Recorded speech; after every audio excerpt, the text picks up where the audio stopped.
Hey, what's up, everybody? Sober Experience. Thank you for joining us. In this episode, we had some technical difficulties where the beginning of my boy Jimmy's story, it got zapped. It got cut off, and so we're missing the first maybe 5 or 10 minutes of the story, and we'll be coming into basically where he's talking about growing up in Brooklyn. In the 70s and that kind of stuff. We're going to be entering the story in a place where Jimmy is already, he's been introduced to drugs and alcohol. He's working as an elevator operator in one of those old school elevators in the Park Slope area. And, he's become a daily drug abuser. And he's paging the dealer back and forth to come running and giving him his product, and his life starts to unravel, if you can imagine, even further from there. So we appreciate everybody's patience, and we're going to click over right now. Okay, we're back. So you would page the guy. He'd come to the building. He would come to the building. He would stop at a pharmacy and buy a pack of cigarettes for me and get it in the little white bag you get from a pharmacy. And he'd come in and say, 7A or 8A or whatever, if I was on the A elevator. And we'd go up in the elevator and do the exchange and, Were you getting high at the job at this point? Yeah, I couldn't wait until I was ready to go home. I would try not to overdo it, but I was doing it. And, and then as what happened so much, at least in my life, I would start calling out a lot. I would start to be overwhelmed with guilt and shame and all of that. And eventually, either quit or they would let me go because I didn't show up. And that's what happened at that job, You were there how long? I was there 3 years. I was 18. So I was right around 21 when I lost the job. And not long after that is when I began to think something's not right. I can't keep... I didn't know anything about recovery, but I knew that I didn't want to keep going down the path I was going. Was it mostly the drugs that were kicking your ass, or were you drinking a lot? I was drinking a lot, but I didn't recognize the drinking as a problem. Right. For me, it was the coke that was just killing me. I was doing, half an 8-ball to an 8-ball a day by myself. Yeah. If I can get the means to get it. Right. And the coming down from cocaine is fucking brutal. It's rough. It's so rough. Oh man, you'll want to jump. You want to find a window and see if you can jump out. The strung out feeling is just the so worst. And especially day after day after day. I've been there. Yeah. And so I began to realize that something needed to happen, but I didn't know what to do, how to do it, and I went on for another 2 years like that, And, they get the highs and lows, In the morning, everything's okay. I'll be fine. And, and then you're coming down and you want to kill yourself. Yeah. Yeah, so what happens next? It kind of came to a head. I had a friend of mine who was kind of finding his way into, the underworld. And I had the opportunity to grab some money from this guy, steal money from this guy, and I did. And... I was the obvious culprit, and he came looking for me, and it's so funny that we're like... Yeah, we're oblivious to how transparent we are, Exactly. We think we're doing Ocean's 11 shit when you're like a cat, you're like a fucking cat burglar. You're doing nothing. Like a wet cat, Yeah, really. Totally. So, I made it through the night, having a good time, and had to give him back what I had left. He had probably, I don't know, $3,000 or whatever I grabbed, and I gave him back $1,800 or whatever. So he got me a job. He had a connection at a furniture store, and he's, you're going to work here, and this is how you're going to pay me back. And I was like, all right, and it actually worked out good because I was paying that debt off, and I was still making money to get high. And, same roller coaster ride, and sometimes I would hop the train, the F train, get off at Avenue U, and then walk all the way up to East 24th Street, I think the store was, from McDonald Avenue. Other times I would have enough money to take the bus. Sometimes I'd walk there. When I had money to take the bus, I used to go down Coney Island Avenue, and I would pass this place and it had, it was like a YMCA type of place, I thought, and it said Dynamite Youth Center, and then in smaller letters it said drug rehabilitation. So I'm thinking it's like a community center that had meetings or something. I had an uncle that went into AA, so I had a vague idea of what that looked like. It's funny because that name is like it's like a famous name, Dynamite. Yeah.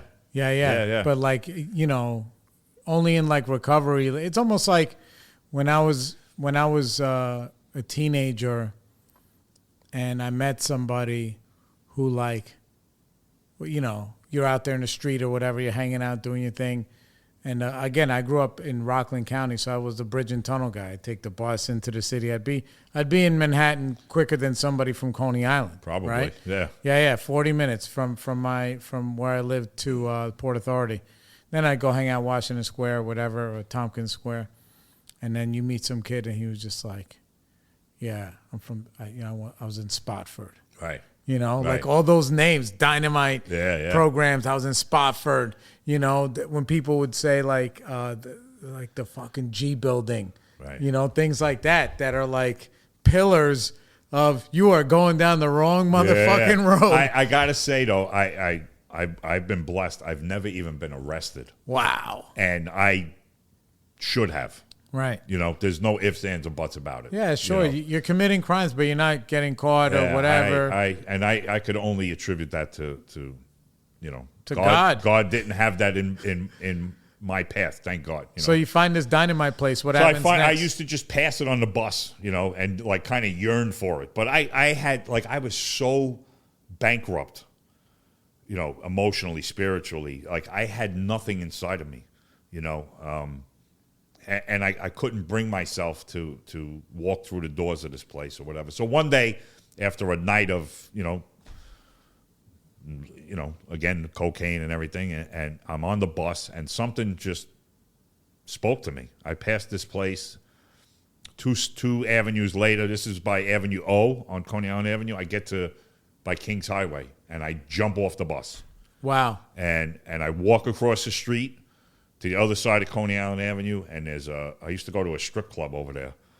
I think it was called Ruby's, if I remember correct. And right next door was a little bodega on the corner. I go in the bodega, and I bought a pack of gum to get some change. And I go to the payphone, and I call the store, and I ask for the manager, and he gets on the phone, and I'm like, I quit. And he's like, what are you talking about? The furniture store? Yeah, the furniture. I was like, I had to work there to pay this guy off. And he's like, what do you mean? I says, I can't do it. I couldn't say to him that I had a drug problem. I wanted him to say it for me, and that didn't happen. But I quit the job, and then I start walking back to this place. Dynamite, go back down two blocks. What time of day is this? This is midday. I think I was working like the latest shift, so it was probably like noon. 1 o'clock in the afternoon. Right, so you're going, and this is happening in the morning. In August, in a bright summer day, hot day, and I walk down Coney Island Avenue, and I get to Avenue O, and now there's a bus stop directly across the street from this place, and I'm standing there, and all I see is young people around my age, dressed nice, clean-cut looking, girls are hot, guys look cool, And I'm like, there's no way I could walk in there. Because I knew as soon as I opened my mouth, I was going to break down. Like, I knew this flood of emotion was going to pour out of me. For that store, we used to carry a little pad and a pen. And we had an area we would hang out, and they would call you and give you a number. You'd write the number down, go get the product, and bring it out for the customer. Right. So I had this in my pocket. So I write the phone number down from the place, and I start walking home. And I get two blocks further down, and I'm on Avenue M, and I'm crying my eyes out walking on Coney Island Avenue. In the middle of the day. In the middle of the day. I remember walking down by Avenue M, so it's a big Hasidic Jewish community. Yeah. People are looking at me like, what is wrong with this guy, Yeah. Come up on a payphone, I pick it up, I call, and, somebody answers the phone, and I'm like pouring my heart out to this person. I'm like, I got a drug problem, I need help, but, she was like, hold, please, and then a woman gets on the phone who I come to know later on. Her name was Barbara, and she listens to me vent, and she says, okay, how old are you? I tell her how old I am. She's like, all right, because it's an adolescent program. Right. How old were you at the time? Just turned 23. Ooh. So I'm like coming up on the top. The edge of what they would accept. And she's like, okay, you have to come with your parents. It's because it's an adolescent program. And I was like, fuck. I never spoke. Like, they never confronted me about drugs and nothing. Do you think they knew? They knew. And I'll tell you if we get to that part. We'll get there. And so I'm like, all right, and so I made an appointment before I even spoke to my parents. I'm like, if anything, I'll get my sister to come with me, So I hang up the phone, and now I have like a little bit of a sense of relief, that I spoke to somebody about this. And now I continue walking home a couple of miles. I knew my mother was at my sister's house, who lived a couple of blocks from me. And so I go there, and as I'm walking up to the door, my sister was leaving. And she sees something in my face, and I go into my mother. My mother's like, what are you doing here? And I just broke down, and I like collapsed on her. Like I fell onto her. My knees hit the floor, and I fell onto her. And I think I might have said I have a drug problem, And she just hugged me and told me it would be okay, That's beautiful. Yeah. Excuse me a second there. And I sat with her. She was at my sister's doing laundry. My sister had a washing machine. We didn't. And I sat with her for a couple hours till she was done with the laundry. And we talked a little bit. And then she was like, come on, we'll go home and we'll tell Daddy together, And I was terrified to tell my father. And we walk home, and I help up with the laundry. My father didn't even, from what I remember, I don't even think he picked up on that I wasn't at work like I was supposed to be. Right. And so we get upstairs, and he's in the living room. He's always in the living room. And my mother's like, all right, you ready? Come on, And she walks in first, and she says, Jimmy has to talk to you about something. So I sit down, and he's like, okay. And he turns the TV off, and I tell him, I got a drug problem. And he exploded. I knew it, and going crazy. And, my father was one of these old school guys that, it was all right the way he drank. He drank every day, Yeah. If you smoked weed, you were a junkie. Yeah. He was one of those old school guys, Yeah, my mom was like that. Yeah, and he... Like weed is drugs. Right. It's all the same. There's no difference, nothing, Meanwhile, they could drink a case of beer every day, and if they went to work, no problem. Right. They were all lights are functioning. on. Right, that's it, Pickled. Right. And... so he's going nuts, and I jump up. I'm like, I'm run down the stairs. Like, I don't know where I'm going. I'm leaving, but I don't know where I'm going. And he jumps up and comes to the top of the stairs, and he says, if you leave now, and I'm expecting, don't ever come back. And if you leave now, you'll never stop. And that froze me. Wow. Because I didn't expect that. I didn't expect that either. So I go back upstairs, and we sit down, and my mother's crying, and I'm crying, and he's crying. And he just starts talking to me. Just starts, What does it feel like to see him cry like that?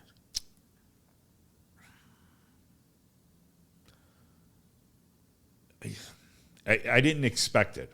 Right. I really didn't. My father was an emotional guy. He never, hid his feelings. He wasn't crying all the time, but...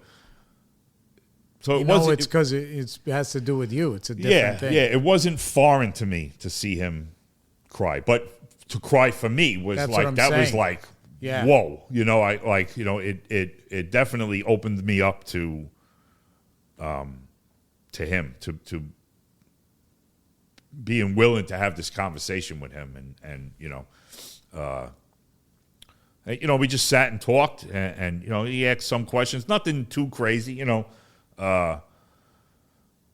and he had mentioned, I don't know why, and I hear this from so many people later on. I guess we want to get caught at some point. He went through some tough times financially, and he would be looking for cigarettes. So he would go in my room and go through like my coats or whatever, the pockets. And for whatever reason, I would keep all these little bags from the Coke. Yeah. Empty. The baggies in a pocket. I probably had 50 of them. In this coat pocket. I don't know why I would, instead of throwing them out, I would put them there. Thinking if I put them in the garbage, they'll see them. So meanwhile, they're in the house, in the fuck. And so he had found them, but he just couldn't bring himself to face it, Yeah. And that probably broke his heart too. yeah. The next day we went and did the interviews. And so you get in? yeah, get in. Interesting. You talk about his emotions. They interview me, then they interview them, then they interview us together. In the room, and me and him had this moment where we both, broke down, and he blamed himself, and and all of this, and it was a beautiful moment. It was one of the last ones I ever had with him. But yeah, I get into the program, and they had the place in Brooklyn, and then they had the residential upstate, and they would send you up for a weekend to see what it's like, and then you come back, and then some people would just keep doing that for a little while before they fully went in, and I told them, I says, I need to go. I can't go and come. I can't. I got to get out of here. I need to go away, And I went in, and it was long-term treatment. How long? I was residential for 14 months, upstate New York, and then Where upstate? In Fallsburg by Monticello. Yeah. It's like Orange County. Sullivan County. Excuse me. Yeah, and 2 years after that in outpatient down in Brooklyn. Wow. Living at home, and they gradually reintroduce you back into society, and I got my GED when I was there. And what was it like being clean for the first time? It was amazing. I found out things about myself that I never knew. And you were a young kid. I was in my early 20s, so yeah, I was definitely a child, basically. Still, one thing I didn't mention was I started dating a girl when I was 20, and she didn't do drugs. She started drinking more and more, but she didn't do drugs. And maybe because of you freak. It's possible. But we never partied together. Right. I didn't want her to know I was doing coke. She wanted to do her drinking and club thing, and But so this was in 1991. We started dating, and we're still together today.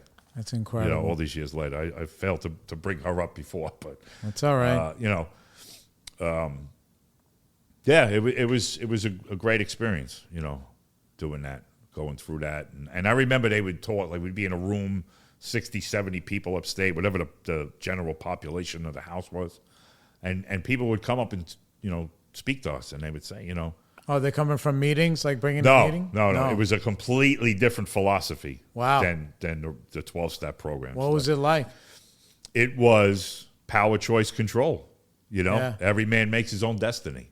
Oh. That was their philosophy. They have a whole, I don't remember it, but it was, every man makes his own destiny, and he could shape his own destiny by having convictions, positive values, and self-esteem. It was all of that type of stuff, That stuff isn't all the way wrong. No, it's not. But you know what? I was there. I was an alcoholic and an addict. Right. 100%. But there were people there that were mandated. Yeah. Guys that I know that, they got arrested for selling drugs. And the lawyer says, I can get you, instead of going to jail, you go dynamite. Get you in dynamite. Yeah. So, so not everybody there was an addict or an alcoholic. And a good friend of mine, I don't want to, put his name out there, but he was a guy that went there because he got arrested. Right. And he was heading down the wrong path, 100%. This is like an intervention for him. And it changed his life, and the guy's a successful business owner, and, he would get high before dynamite, but he wasn't an addict. Right. But he would party. Never partied after dynamite. It definitely did help a lot of people. It's beautiful. And it even helped people, I'm sure, who were addicts. But for me, there were times I look back and I say, it might have done some damage to me when I went into AA. Yeah. Because, I had all of this stuff in my head ingrained in me that, right. You're making the choice. It's your power to stop, right. And I couldn't stop on my own power. Yeah. So you come out of the program, what happens next? They call it a completion. It's a big graduation. You're up there on stage in front of 300-400 people in a suit and tie, and all of this, and you give a little testimony, and so there was 12 guys that graduated in my class and my completion, and within a month I think 10 of us were drinking together, hanging out, getting drunk together, 10 of us. A month after that, I was out drinking and I was trying to get coke.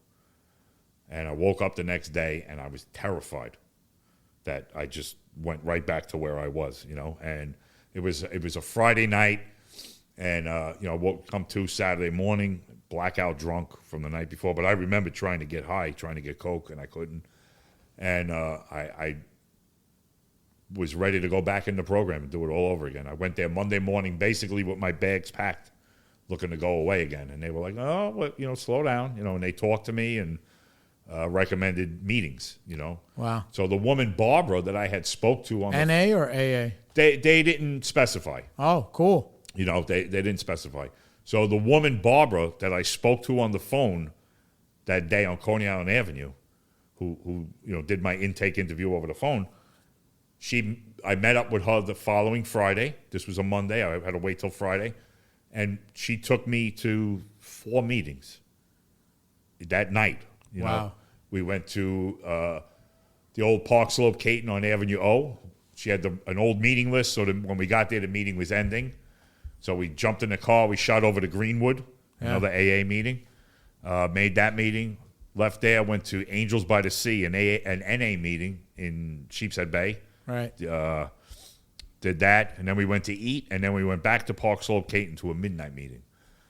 And people approaching me, talking to me, whatever. But, What year is this? This was in 1996. And, people would come and give you their AA, NA spiel, get a sponsor, all of that stuff. And then when they would walk away, she would, be like, everything, you just need to find a fellowship and get back in the groove and all of that. And I was fine with that. The next day, I was like, I just felt compelled to go back, and I went back on your own. On my own, I went to Park Slope Caton on Avenue O in West 7th. They had a midnight meeting every day of the week, and I went and I sat, and they were going around the room, in order, and they got to me, and I started sharing, and I just lost it, like, collapsed, full of emotion, and crying, and I had people come and sit and hug me, and I was there probably till 4 o'clock in the morning, and I was hooked. They got me. I was in. I was all in. It's hard to stay out of the way of the love in the room, even when you don't want it. Because I know it's different. Like, we're on this side of the fence, but there's people who come in that they don't want the love. Right. But eventually the love, you can't stay out the way. Yeah. It's like they put a hook in your heart and they're reeling you in, and you're not getting off that hook. Yeah, because they don't want nothing from you. Right. Unconditional. Crazy. You have to do nothing for it. Just please come back tomorrow. That's it. That's it. Yeah. And that's what I started doing. I was going back every day, and the thing that I kept missing, though, was I didn't think I needed the steps. I thought I knew what I needed to do. Right. And I wasn't getting honest, and I wasn't sharing those deep, dark secrets, When I was upstate in Dynamite, there was a staff member named Frank. And Frank was an old school Lower East Side heroin addict. Yeah. Street guy, biker, tatted up, Yeah.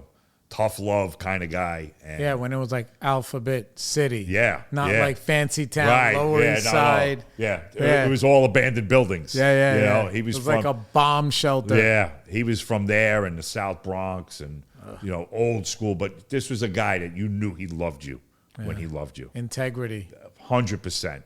Man's man, walked with his chin up, chest out, but would lay on the floor. I seen this guy in groups lay on the floor with kids, crying their eyes out, hugging them, crying with them, because he knew the pain. Yeah. And he knew how to share that with you, And that's a gift. Yeah. And he ended up, he passed away. But there was a guy that kept, when I was up there, kept bouncing in and out, kept leaving, getting high, coming back. And one day there was a group of us, we would hang out with him, And there was probably like 4 or 5 of us in the room with him. And this guy came up in conversation, and he goes, and we were talking about him. He wasn't talking about him. And, we would, our ideas and theories. And he goes, you know why he can't get clean? Do you want to know why? Like everybody's on the edge of their seat now. And he goes, because he can't admit that he sucked a dick. Yeah. And it's going to fucking kill him. Yeah. And it was like, it blew us all away, And in my mind, at least, it was scandalous. Like, what do you mean he sucked a dick? Like, Yeah. But what I've come to learn all these years later is he has no idea if he ever did anything like that. But what he was talking about was there's stuff that this kid could not talk about. He was afraid to put it out there. Right. And I've learned that that's the stuff that's the stuff that's going to keep you getting high. Right. Those secrets that we carry, Because the secrets, they separate you from people next to you, people with you, and in a way, they don't separate God from you, they separate you from God. Yeah. Amen. You know what I'm saying? Absolutely. So it's not like God loves you and he's with the whole thing, but it's separate. You don't have that trust in him enough that you could say this out loud. Right. Meanwhile, he's just going to be like, it's all good, my Meanwhile, son. you know what? You could throw a rock and hit somebody that's going through the same stuff that sucked you're a going dick. through. Yeah, that's going through what you're going through. You know what I mean? Like everybody suffers. So you were holding back. I was holding back. Right. And it wasn't anything scandalous. Right. It was the way I felt about myself. Right. The way I saw me. Right. And I couldn't tell you because then you're going to think less of me because that's what I think you think of me anyway. Right. It was that type of stuff. And over time it's changed. It's become other things. Yeah, but over time, if you're holding on to that, it's going to eat away. It's an anchor. Yeah. It's an anchor. It's a cancer. It's whatever whatever label you choose to put on it. You know. So what happens next? So I don't let the cat out of the bag with anything, and I go up on that stage and I graduate and I'm full of guilt and shame and I drink and I look to get high. And so now I find myself in AA and I'm in AA and I meet a core group of people that become great friends. And me and my girlfriend at the time had broken up. We were broken up for about a year, and then she comes back into my life and she's looking for help and she starts coming to meetings and we get back together. And now there's like a group of us that's like inseparable from this AA meeting. There's probably 8 to 10 of us in this group, varying degrees of sobriety time and, all of that stuff. And, we would be together. We would have holidays at our apartment, Easter, Thanksgiving, and it would be all of the AA people and all of my wife's family and my family. And it would be like 2 separate parties because we just wanted to be together, the people from the rooms, So nice. It was beautiful. But for me anyway, that was my recovery. Yeah. Was those group of people. The fellowship.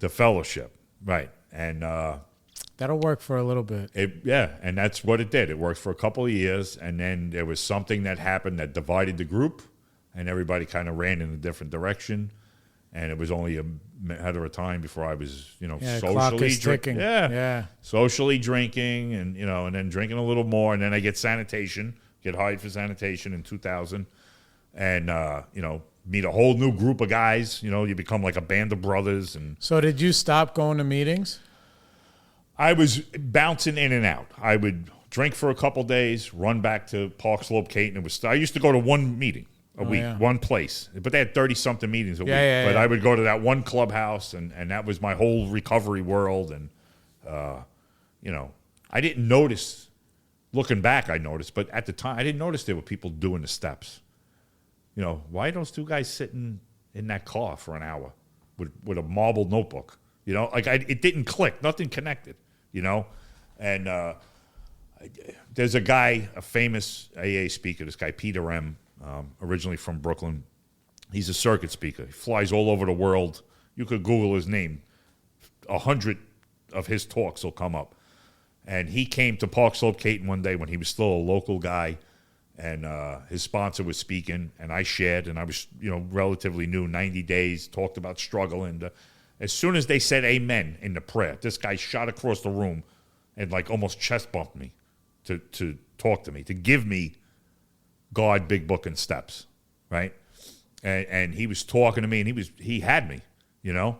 And he hands me, he had a business card, just with his name and number, and that he was, you know, recovery and worked the 12 steps, and hands me the business card, and you know, come to my home group on Wednesday night on 18th Avenue, you know? And I'm like, done, I'm there. As soon as he walks away, 2 guys come over that I knew from that meeting. You know, what did Pete the Prophet want, you know? Yeah. And what did he give you? Let me see that thing. And they took the card out of my hand and they ripped it. You don't need that crap. And they threw it in the garbage. And, you know, we went on our way, and I never connected with the guy. And then who knows? I mean, I guess, you know, this was my path. But, you know, so I didn't avoid doing the steps. I just didn't. It didn't click that that's what you're supposed to do, that you're in a 12-step program. You know, it was, I know what I got to do. Yeah, you weren't ready. Yeah, every man makes his own destiny. You know, I can take care of this on my own, you know, that type of thing. And so I'm out, you know, starting to drink more and more and more, and sanitation didn't help that. You know, I found those guys there, and as we do, right, like-minded fellows, we connect. Yeah. And it's like a missile guiding system. Yeah, heat seeking. I can find it in a fucking amusement park. Yeah. I can look at a guy and be like, that guy is either holding or he knows somebody. Yeah. You know, like we can smell it on each other. Yeah. Yeah. And then I'm sure, and then there's guys in sanitation who are fucking straight arrow generos. 100%. Yeah. They're like solid. Great dudes. And then you got the fucking bad news bears. Yeah. Yeah. So you find like your magnets. crew. Yeah, exactly. You know, and then 9/11 happens. Right. And that just like accelerated it. You know, it magnified the fear. Did the drugs come back yet, or is it only just drinking? Just drinking. Drinking at that time. After 9/11, the drinking increased. Right. I would stay up all night watching the live stream of the pile, and, you know, all of that stuff, and the fear. Oh, the white doom. powder's getting delivered through the mail. We're going to die with that. I remember that. Yeah, you know, all of that crazy shit. You know, there's anthrax, right? It was anthrax. Anthrax. The shoe bomber guy. You know, like, so you're either gung ho America, you want to go kill people on the other side of the world, or you're terrified. Right. And I kind of was like on the terrified side, I guess you could say. Right. You had all the alcohol you wanted. wanted. And that's what, you know, made me feel good. And then, you know, I was at a party, I think, and somebody came out of the bathroom, and I saw the jaw kind of kick to the left a little, and I was like, ding. Yeah. I know that look. They rang the bell. Yeah, I know that guy. I know that look, you know, and that was it. And then started using again, you know. In 2003, my wife kind of found out, you know, it became obvious what I was doing. The money was starting to go missing, and, you know, wasn't coming home after work because I was working 4 to 12. And there were days I was walking in the door at 6, 7 in the morning. She's going to work. You know, I should have been home at 12:30, you know. And she came home one day and you know, kind of came to a head, and she threw me out. And good for her. Amen. Absolutely. You know, my daughter was 4 at the time, you know, and we have an older daughter. She was probably 13 or so, you know, so she sees. She knows, you know. So I knew I was defeated. I knew I was broken again, and I left, you know, willingly. Well, not willingly. After being told to leave, I left, you know. Yeah. I ended up at my sister's house on the floor. But I went into work, and I spoke to the superintendent in the garage, and I cried out for help. And he made a phone call, and I went to rehab through the job, you know. Where'd they send you? Veritas Villa. Yeah. Oh, the Villa. The Villa. Yeah. The people who come out of there have real fucking good. Every guy that I've sponsored that came out of there has stayed. Yeah. Yeah. More, no disrespect to Marworth. But like whatever I've never even been to the Villa, but whatever they're doing good shit over there. There is a lot of recovery that comes in there. Yeah, maybe that's what it is. It brings meetings there. And my experience, the 28 days that I was there, the people that came in with meetings wanted to be there with meetings. You know, they weren't guys that took a commitment And now I'm obligated to go. And if I don't go, my group's going to say something to me. And, Right. you know, they wanted to. I remember one time, Saturday afternoon, NA used to bring a meeting in. And it would come, I think it was 3 guys, and it was the guy who had the commitment. They'd bring a new guy with them, and then the speaker. And they would all share a little bit. But this speaker was, I wish I remembered this guy's name. He was a Puerto Rican guy from the Bronx. And this guy came in, and he was on fire. And he had like 9 years at the time. And he was pacing back and forth, and he was like, I love recovery. Like, you believed what he was saying. Like, he was putting on a show. In my mind, it sounds like Ray. Do you know Ray with the beard? He's from Williamsburg. Okay, yeah, these guys were from the Bronx. All right, but good. he was like on fire for NA and God and recovery. And, beautiful. You know, and so, but every meeting that came in, it was like people that you know, they were doing the deed, man. They were doing it, you know. And so what happens when you come out of there? I start making meetings. You know, I stayed in touch with some guys that I was with in there, and I'm making meetings on Staten Island. And I meet a guy at sanitation at my garage. I'm working in the garage one day. He's working in the garage. We knew each other. We talked a little bit prior to this, and we end up finding out that we both just got home from rehab. And he went to somewhere on Long Island, and I went to the villa, and we connect, and we start making meetings together. You know, a lot of meetings together, and he was NA, he was a heroin guy, and I wanted to stay AA, and you know, but you know, crossed back and forth a lot. I did both of them, and I ended up getting a sponsor in AA, in NA. This guy Pat, and he was, I don't know how they do it. Like I know now how it's done in AA with going through the book and doing the steps. He was taking me through the NA book. What is it called? What do you call it? The NA book. There's the basic text. The basic text. He took me through the basic text, but I was still stuck on. I know what I got to do. Yeah. You know, I wasn't humble. I wasn't willing, and I never surrendered. I really didn't surrender. And you know, I probably stayed in for close to a year and a half, and then I began to bounce out. Not necessarily using or drinking, but just staying away. You know, and eventually I started drinking again here and there, doing coke here and there. I do that all the way up till 2012, right? And I'm, you know, at this point I give up on AA and NA and all of that because it never worked. I've been doing it at this point, I don't know, 20 years. Like, right. What's the point, you know? Doesn't work. I'm going to counseling and, you know, all of that nonsense, and I just have no faith, no hope. And I was going to go upstate for the weekend. I was going to take my kids. That was my, like, it became where I would go away upstate. I belonged to a hunting club, go stay at the house. The second I opened the door to the car when I got there, I would open a beer. And I wouldn't stop until the night before I was leaving. So I was going up for another one of those weekends, and I was bringing the kids. My wife really never came, and I was going to get smashed with my kids there. You know, let them run around with a .22 rifle and, you know, unsupervised, and, you know. And the thought just occurred to me, like, you know, what happens if, God forbid, there's an emergency and you got to, because I'd been in situations where we got in the car to go get ice cream, you know, and I shouldn't have been allowed to walk, never mind drive with my kids in the car. And my wife comes home from work, and her sister was by the house, and I had to go get some stuff for the barbecue, and I says, take a ride with me. So we drive to the local supermarket, parked the car in the parking lot, and she went to open the door, and I grabbed her arm, you know, and I says, wait a second. And she closed the door, and she's like, what's the matter? And I says, I can't stop, you know. And she's like, what do you mean? What's going on? And then, you know, and I told her I'm drinking, and, you know, and she says, are you going to go to meetings? And I had no intention of it. And I go, I guess I should, you know. And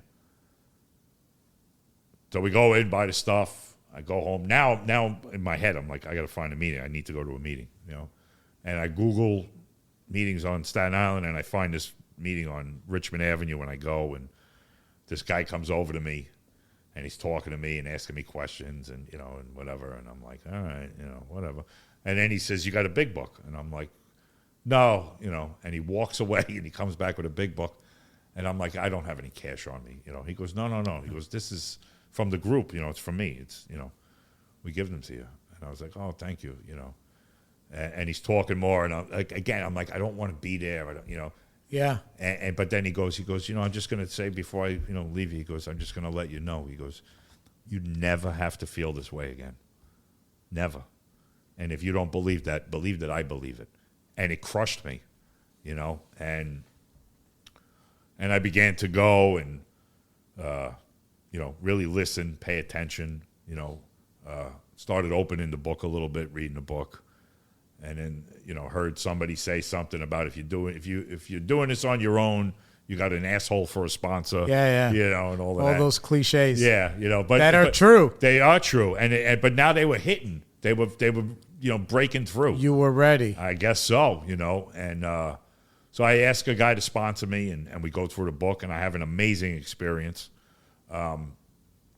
through the first 9 steps, and then we read through the rest of the book, the first 164 pages, but he never got the daily inventory part of the program. Like, his sponsor didn't take people through that, didn't teach them that, didn't do that with them. So he didn't do it with me, And I'm not saying that's why, but I began to not have an outlet for the things that would come up on the daily basis, And I started to get resentful to people at the meeting, at home group, and I had no way to express it and talk about it. And eventually I pulled myself out again. I stopped going, eventually started drinking again. And, fast forward however many years, I get to a year and 2 months ago. What do you think was different then? Then when? This last time that you came back? I think being a little older, a little more mature, a little more wisdom. Was there more consequences? Or were you just kind of like muddling along? Just muddling along. That's that. I began to there was actually a lot less consequences because I wasn't. It's almost worse when there's not any. Yeah, because you can just stay in that mud. I was drinking at home. Right. And I would just sit on the couch and be drinking wine or beer or whatever in the yard or whatever, and I wasn't even getting high. I was just drinking. In the end, I wasn't doing drugs anymore. I wasn't blowing money. I was showing up for work. It was, all of this stuff, but I was just broken. It sounds like you were like turning into like your dad. I never thought of that, but yeah, very possible. Right? Yeah, he wasn't doing drugs, nothing. He was just, and he was home. Right. And he was broken. Yeah. He was broken. And he made that phone call. I had, we didn't bring him up, but I met Frank that time in 2012. And Frank the Tank. Yeah. And then, I bounced in and out, or I stayed away, I should say, and I came back in, I think in 2017. And I asked someone to sponsor me that I had known from back in 2012, and he couldn't do it. He had a lot of guys. He had a lot of commitments. He was in school, and I don't remember if he recommended Frank, but he was sponsoring Frank. He might have recommended him. I don't remember. Yeah. But I went to a meeting, and Frank was there, and I had known him, and he saw me, and he was like, oh, I haven't seen you in so long, and, and not that we had this great friendship or anything. We just were acquaintances. And we started talking, and just something about him, was attractive to me, And I asked him to sponsor me, and he did. And I wasn't quite ready at that time. This is 2017, 18, so 6-7 years ago. And, I would drift in and out, and he would reach out to me. He always seemed to call me at the right time and would just, hey, what's good? We'd never mention meetings, nothing. Well, you've been using, nothing. He was just... Checking your temperature. That's it, yeah. How you Checking been? How your you doing? temperature, yeah. But it was always at a time where I was at the jumping off point, because in the end I became, I wouldn't say I was suicidal, But I began to think that was the only option. Like, I'm never going to be able to stop. Yeah. You know, I think people, they don't know that we know, we have experienced a thing where, like, okay, I'm not suicidal, but I don't want to live. Right. It's not the same thing. Yeah. You know what I'm saying? Yeah. I never made attempts. I never. Right, but I don't want to live. I don't want to live, and nothing has worked. Right. So why is this going to be different? Why bother getting up off the couch at 7 o'clock at night to go to a meeting that ain't going to do a damn thing for me? Right. That's the point I was at, Yeah. And like I said, I would be at a dark time, and Frank would just happen to call me. And I'm the type of guy, like, if I don't want to talk, I'm not answering the phone. I do that a lot, for no reason, really. So if you've been calling me and I don't pick up, I apologize. But that's just how I am sometimes. But every time he called me, I would answer it, and it was always just, hey, buddy, how, like that thing that he does. And, and he would always kind of, drag me, but not drag me. That's a bad choice of words. But he would always kind of coax me. I would want to be back in that atmosphere. And, and I was at a meeting with him one Sunday morning, and I raised my hand, and I wanted to talk about one thing. And what ended up coming out of my mouth was that I would get on the Verrazano to go to work, and I would immediately have to go from the right lane all the way to the left lane, because I was afraid if I was in that right lane, I would stop the car and get out and jump. And I didn't realize it until I said it out loud, And that was a moment, even though I didn't stay clean from that point, that was a moment that I think something shifted, Yeah, because remember what we were talking about before, where you have these things that you're holding on to. Yeah. That would be one of them. Oh, yeah. That is being, see, for me, on the outside, this is the way that I look at it. Like, the power, choice, control, shit, that's like one thing. God will have a way of doing that for you against your will. Like, you're not planning, I'm going to say this thing. Right. You're like, hey, my name's fucking Jimmy. And then you start saying one thing, and then it has to be God, because it's not intentional by you. Yeah. It's like, oh, no, Jimmy, I'm going to push this button right now. Yeah. And he pushed it. And then something changes in you. Well, anything I ever said that was of my own thought is going to make me look better. Right. Even if it's a quote unquote negative thing, it's going to be said in a way that's going to make me look like, oh, he gets it, or he's and it's all bullshit. It really is. Where here's an honest feeling and Right. an honest thought. Right. It's raw. It's a raw nerve. Yeah. And that was another one of those moments where the emotions just, it flowed. And I remember people coming over to me afterwards and being like, you just spoke my truth. Like, and I didn't even realize it myself. Yeah. Things like that. And that's been a beautiful experience of mine this last, year and change, was when I'm honest, it resonates with people. Yeah. When I'm sitting there sharing and patting myself on the back, everybody's like, all right, good, see you next week, But when I open up and I share honesty, people recognize it, and they can identify with it, just like I can when somebody else does that, you know.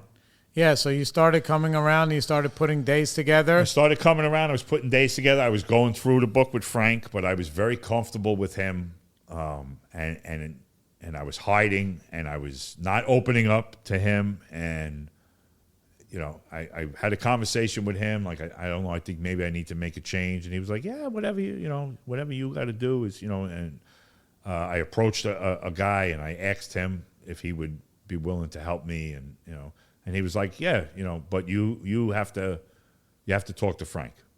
You got to have that conversation with Frank. Do that, and then come and see me."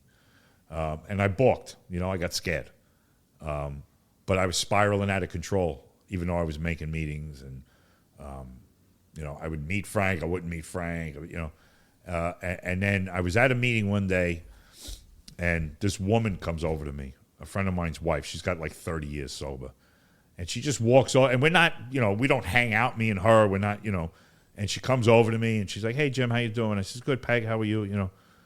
And she goes,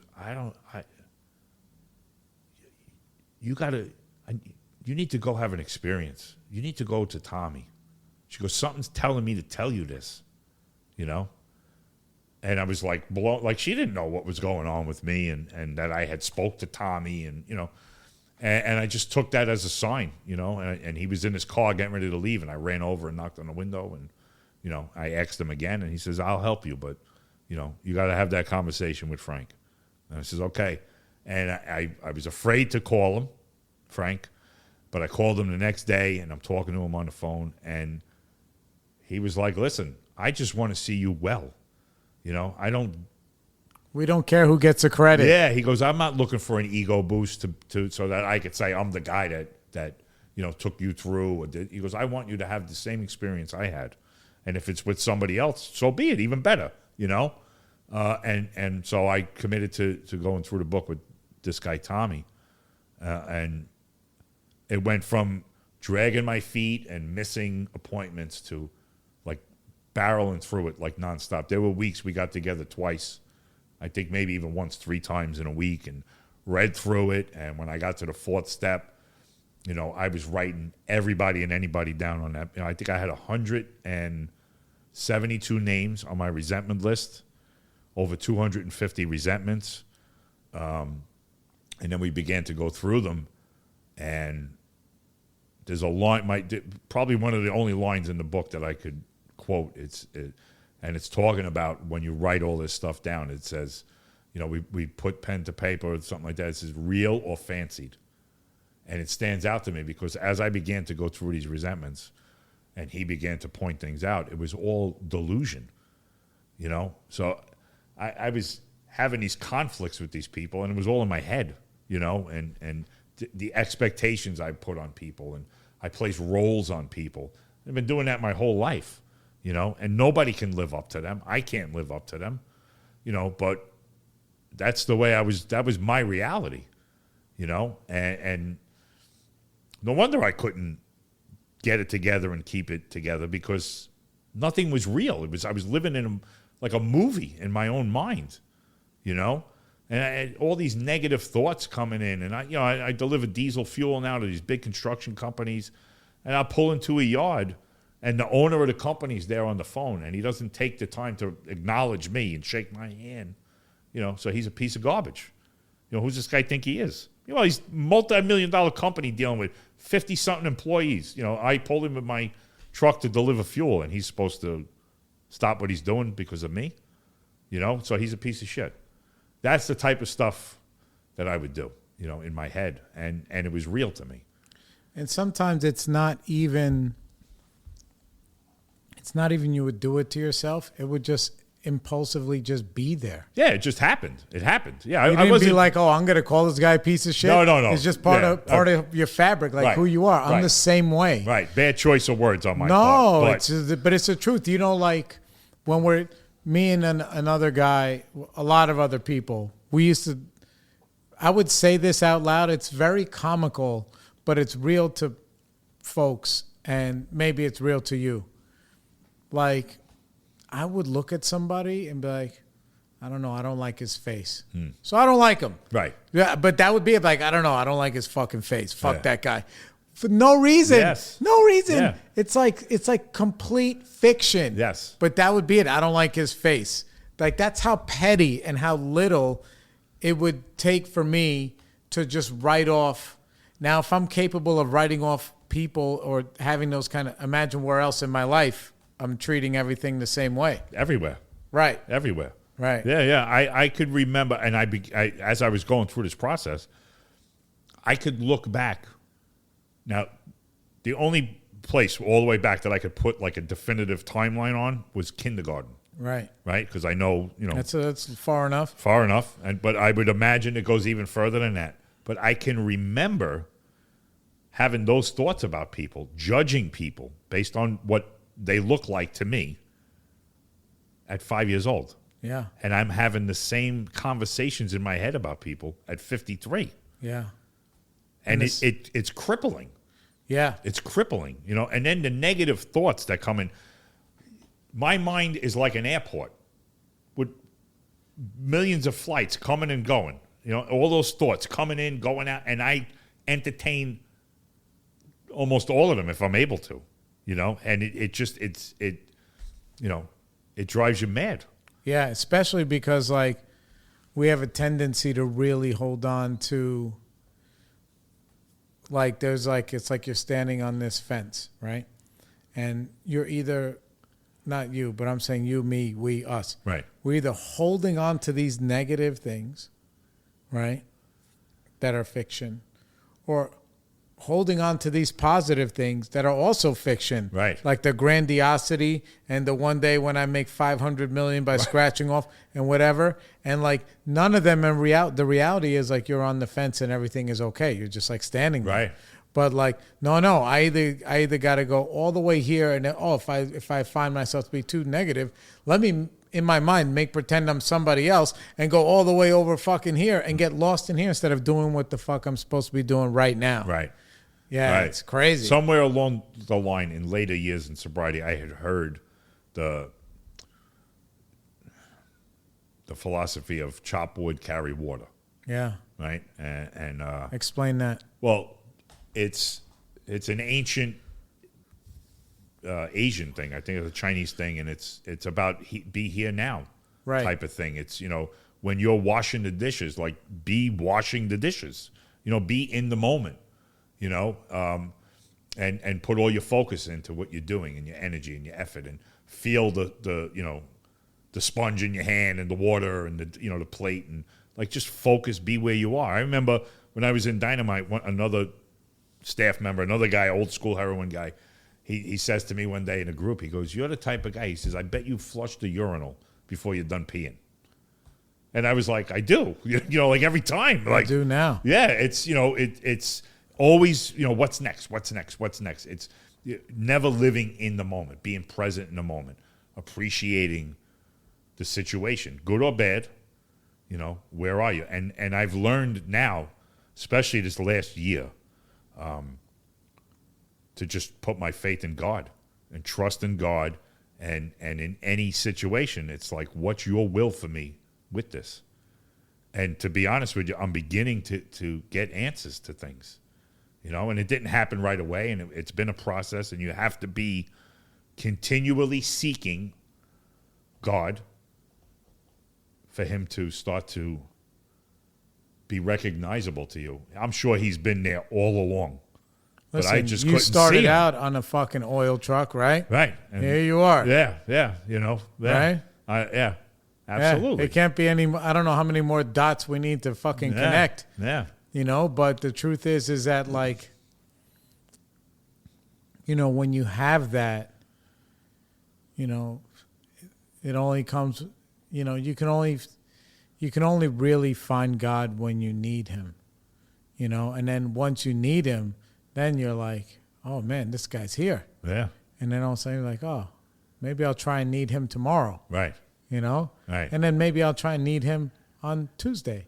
You know what I'm saying? Yeah. Instead of just like pulling a fire alarm. Right. You know, that Right. like, and then listen, he'll show up then too, but you ain't gonna like it. Right. He's gonna come with the fucking the blaring and all this shit, and it's gonna be hoses and madness, instead of just like, oh, there's a little ember of a fire here that, you know, God, please help me put this thing out. Right. He ain't gonna put it out for you, but like he's gonna be like, okay, Jimmy, we know that this ember of dishonesty, selfishness, whatever it is going to turn into fucking something else. Right.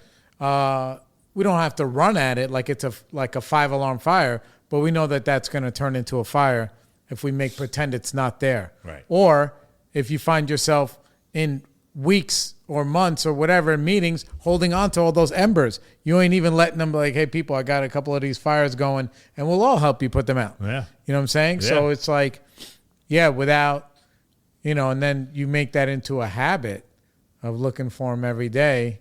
And then he's like, oh, well, I'll help you with this. And then he'll be like, why don't you help me with this? Right. And all of a sudden, like we were talking about before, all of a sudden there's a migrant who needs a sandwich. Right. You know? And like I said, like we were saying, it's not our job to make the policy of how the guy got here, whether, whatever. My job is like, dog, I got $11 that will change this guy's fucking day. Right. You know what I'm saying? Right. $11 at this point in my life doesn't mean that to me. It means something to me. Nothing is nothing, you know, because I work hard for my money, and you do too, and we give in all the ways that we give. But, you know, the deal that I found by working first with God, like asking, and then working for him, is that now he's like, dude, your job is you got to be as good as you can to the rest of my kids. I don't give a fuck if you don't like them. You don't have to, but don't hate them. Right. You know what I'm saying? But you got to be good to them, even if it's just being quiet. Right. You know what I'm saying? He's like, you do that, we'll keep all the fucking vodka and the hookers and the cocaine will stay on the shelf. Because as soon as you stop working like that for me, you on your own without me, guess where I'm reaching? I'm reaching for that shelf, bro. It's like a fucking magnet. It will just pull me there. And it's like, yeah, maybe this time it'll be different. Always. The big lie. 30 years. Yeah. 30 years I was chasing recovery. Yeah. Because it'll be different. Yeah. I can control it this time. I'll do it this way. You know, you hear it a million times. How do you feel now when you see somebody in a meeting, now that you've had, you know, the spiritual awakening, now that your eyes are really, it's open and your heart is really open, when you see somebody that you're like, oh, this guy, he's not there yet. You know, how does that make you feel?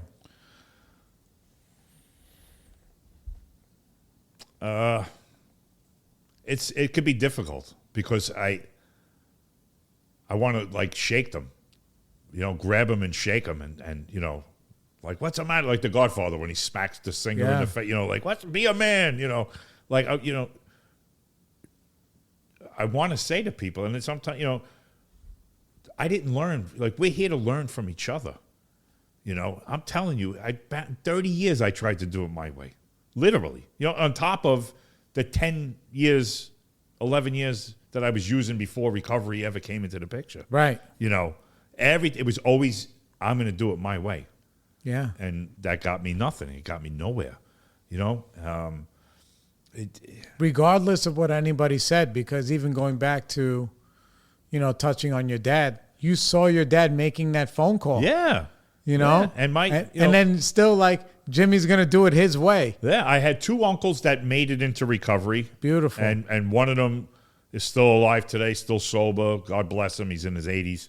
Another one died young from emphysema, but he died sober. Right. He had some years sober. And then the other three brothers, my father and the other two brothers, they died drunks. Right. You know, I didn't, you know, my father died of lung cancer at 53 years old. Right. Yeah. And then I smoked for the next 35 years. Right. You know, well, for 35 years. Like, you know, I don't do well watching other people hurt themselves. You know, I'm like, we have to learn that's on hot. our own. Let me see what, you know, like very foolishly. But when I see people struggling and they don't get it, it's frustrating. Right. You know, and so now what I try to do is just tell them, like, listen, I tried to do what you're doing. Surrounded by people that were thriving with a higher power and doing service and helping others and changing, even like first recognizing that your interpretation of life, that you can't fully trust it. Right. Absolutely. You can not. Trust your gut. Right. You just can't trust your brain. Right. You know what I'm saying? Like your gut will tell you this ain't the right thing. Yeah. Your brain is going to tell you, you know, but you're smart enough. Right. So, and then you look back and then like somebody like, you know, I've been around a long time.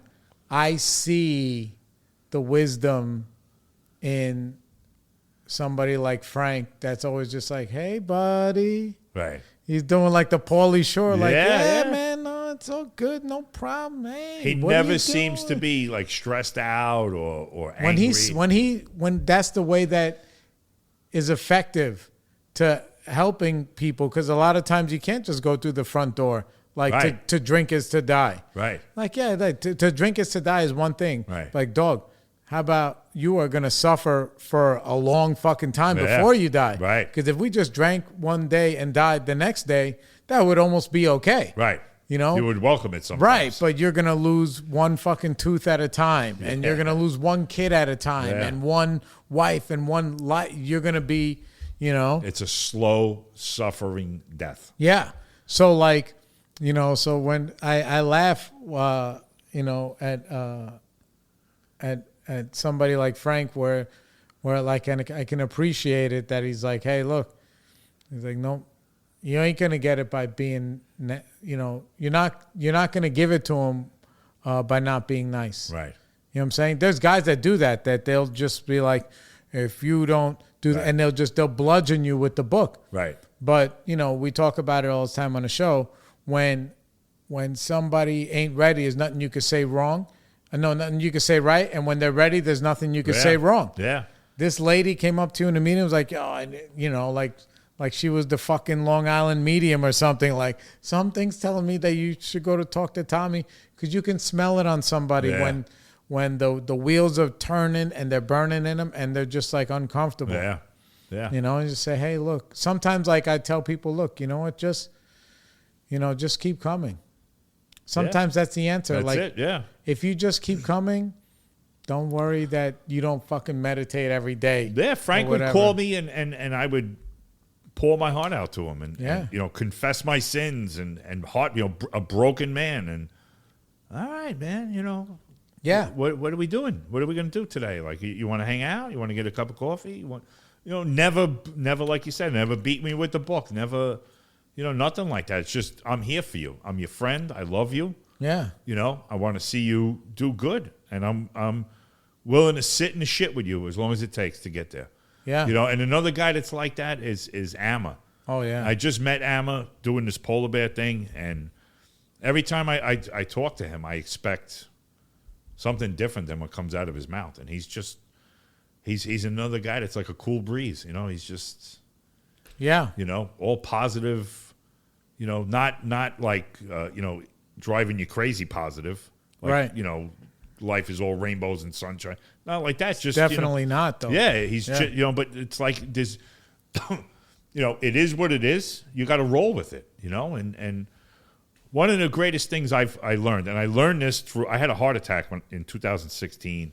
It got me into what we were talking about earlier, the diet lifestyle and endurance training and running and all, you know, all this type of stuff. And a lot of those people in that community, books I've read, YouTube videos, all of that type, David Goggins, like all of those type of guys, you know, it's like you grow at the darkest times. You know, it's the suffering that you go through that makes you stronger. Yeah. And gives you a firm foundation. If everything comes easy to you, you know, how much do you really value it? You know, if you're not struggling.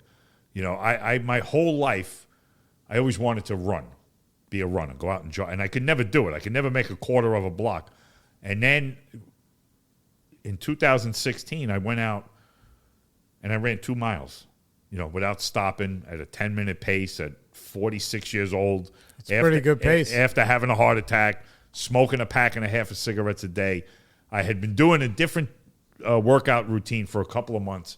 And without knowing it, it built up my stamina and endurance. And I decided to go out for a run, and I ran 2 miles. And it changed my life. I became a runner and, you know, all of this type of stuff. And I value nothing as much as I do being able to go out and do a good run. Because the way I feel afterwards it's better than any drug I've ever done. Better than any drunk. The sense of accomplishment. And like literally feeling like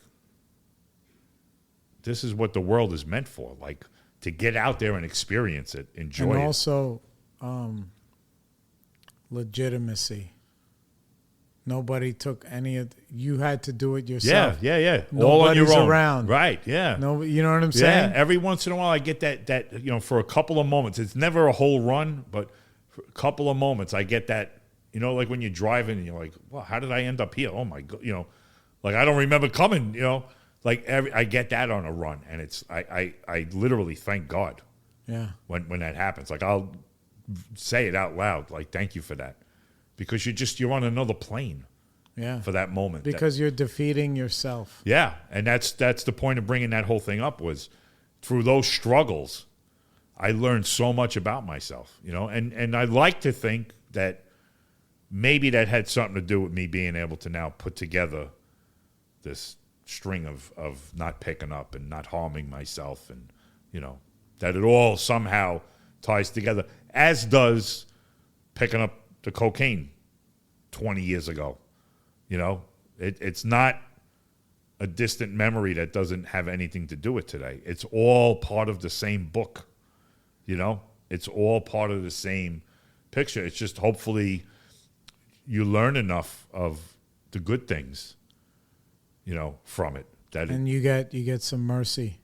Amen. From God. Yeah, God's grace and mercy. There's nothing better. Nothing better. Because if you get that mercy, like, okay, then you can learn. Right. Then you can learn. Yeah, if we're not getting what we deserve, yeah, meaning his wrath. Yeah. Yeah, thank God we don't get what we deserve. Amen. Yeah. Totally. Yeah. All right, guys, we're going to wrap up. Jimmy, this was beautiful. Thank you very much. Thanks for coming. Thanks for coming. You guys, don't forget, like and subscribe on all podcast platforms. Spotify, Apple Podcasts, YouTube, Pandora, everywhere.